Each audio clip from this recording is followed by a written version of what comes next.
Hey guys, Tbull here. Today we got to look at the patch notes coming up for the update dropping in World of Warships Legends. Going to hit next Monday, April 11th. It updates overnight if you're in America, or early in the morning if you're in Europe. Jumping into it here, Tier 7 French battleship Flandre is going to be the campaign reward ship. Says it was kind of a design ship intended to succeed the Richelieu, reworked AA. It's got the speed boost. Judging from the photo, looks like it's got a pair of 3-gun turrets in the front and one 3-gun turret in the back, with the secondaries on the side. So that one will be interesting. We'll of course preview that ship probably early next week. So stay tuned for that. If you're not subscribed to the channel, go ahead and slap that now. That'll help you keep up to date with everything coming. Rank seasons are tripled. It says, what's this going on here? This time we're going to be battling 3v3 battles on ships Tier 3 through 5. Okay, so there's 3 rank seasons. Tier 3, the first one. Tier 4, then Tier 5. 3v3s. No carriers. 1 destroyer per team. That should be a pretty good format. I thought pretty much all of us really enjoyed the 1v1s. I think keeping the team small quite helpful. That way you're not allowing your team to throw the games as readily. Des Moines and Saipan. Bureau projects. Des Moines, they kind of teased last week. We kind of had an idea this was coming. I think American heavy cruiser should be very solid based on what I've seen from the PC. So we'll see how they balance it for our game. But I know a lot of us have been looking forward to the Des Moines for quite a bit. Saipan here. This is some sort of U.S. carrier. So it's going to be the first Tier 7 premium American carrier in Legends. And we'll be checking that out as well. So a couple new Bureau projects for you guys. As always with the Bureau, I always just recommend putting some points into all your Bureau projects. That way if they happen to go away, and it doesn't say any are going away this update, but it's good practice to get in that. Just turn on each project for a couple seconds. When they come out, then you'll be guaranteed to have the projects basically as long as you choose to play the game until you complete them. Golden Week 2022. Says arguably the best week of the year. Well, that's a bold claim. Let's see what we got here. We got permanent camo for a new ship Hyuga, which is a new Tier 5 Japanese premium. We'll be talking about that here. Battleship.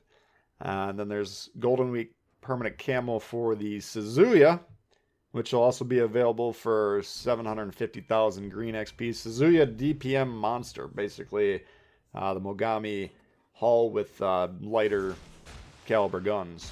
So, solid ship. These camos, I don't know if you've seen them on the Yamato or the Congo, but they're kind of cool black camos with gold highlights or whatever you want to call it. So, pretty cool looking camos. And then there's new Golden Week crates. It says you can get credits, commander progression items, and the following Japanese ships. Tier 3, Owaki. Premium Cruiser, Tier 5 Premium Battleship Hyuga, and Tier 6 Premium Destroyer Asashio.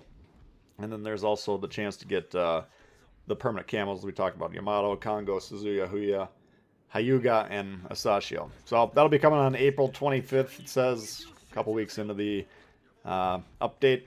Spring Big Crate. You know, they always kind of cycle which those big crates you can get. Different versions of them now. There's a chance for Tier 6 Destroyer, U.S. Sims, Tier 5 Battleship, British Battleship Warspite, one of my favorite ships, and Italian Tier 5 Cruiser Duca d'Aosta, one of my least favorite ships. So Sims decent, pretty good. Warspite very good. Duca d'Aosta, oof. Viva La Dirt League collab. Now I didn't know what this was. I guess it's a comedy sketch channel from New Zealand on YouTube.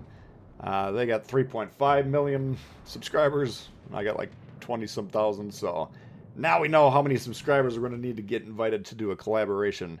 So we need to pump these numbers up, guys. Keep subscribing. But yeah, that's going to be basically they're introducing guises, which you got to be careful with these guises. I think some of you guys are buying them with the idea that these are going to be commanders themselves. They're just basically they make the shells that come out of your ship colors, colored shell trailers. They let you light off fireworks if you hit the horn, I think, and something else. I don't know. But it's just purely cosmetic stuff. These ones will actually have unique voiceovers. So they recorded these guys that are on that channel. We'll check them out. So we'll probably cover those.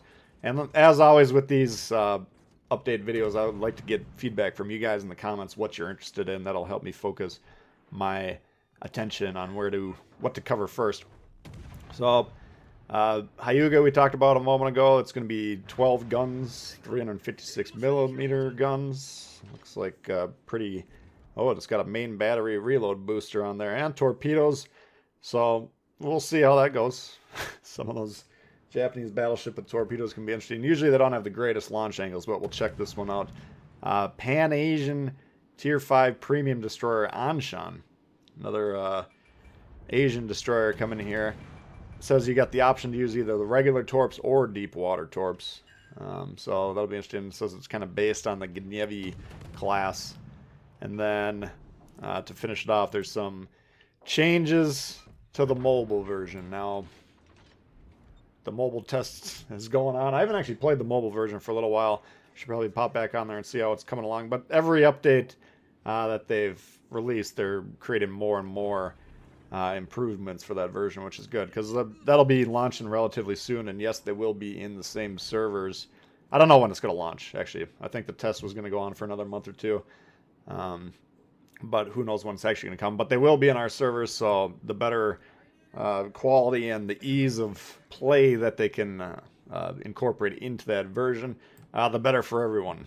Okay, so that's what's coming on the update. We're going to have to see how this plays out going forward. I don't know if you guys heard the news, but Wargaming, I think, was initially based in either Russia or Belarus. I can't remember, but it's become a big international gaming company. No longer based there, but they are divesting those branches, or just closing them down rather, and I think they're trying to get those employees to come over to their other countries of operation. But from what I understand, the PC version is basically completely programmed and designed by one of the Russian offices. Maybe I'm incorrect about that. If I am, let me know in the comments, but there's speculation that may slow down or even potentially curb new development for the PC version. Now, on our Legends version, we're kind of in a perpetual state of playing catch up. You know, I don't know how many years you would want to consider our development cycle behind on this version of the game, but there's still a lot of stuff they can continue to incorporate. But long term, we're gonna have to see how this exactly plays out. So stay tuned for that. If you guys have heard any other information beyond kind of the basics, or if you got any speculation on how that is actually going to play out, let us know in the comments as well. I'm interested to hear about that. So overall, this update, not huge in terms of content. Usually they kind of come in waves where there'll be one update that's really juicy, and then maybe one or two cycles after that where it's just kind of, oh, let's throw in some ranked, we'll throw in a couple extra ships here, and then we'll continue working on whatever is coming next. So that's kind of my guess would be next update. Again, assuming these behind the scenes moves aren't affecting anything yet, I would expect next update to be fairly juicy, but this one kind of a holding pattern. But the ranked should be interesting. I think even as a solo player, 3v3 would be more enjoyable. But what it didn't note is whether or not we can play in divisions in that format. And even 3-man divisions could be pretty juicy. So depending on how that shakes out, we might team up with one of the fellow players here that you guys are familiar with and bust out that rank season. So anyway, you guys let me know in the comments what you're thinking about this, what you're interested in, what you're not so interested in, and your thoughts on the whole wargaming shakeup. That's going to do it for this one, though, guys. Hopefully you did enjoy it. If you did, please hit the thumbs up. New to the channel, consider subscribing. Lots of World of Warships coming all the time for you. Questions, comments, leave them below. Love to hear from you guys, and we'll see y'all later. Peace.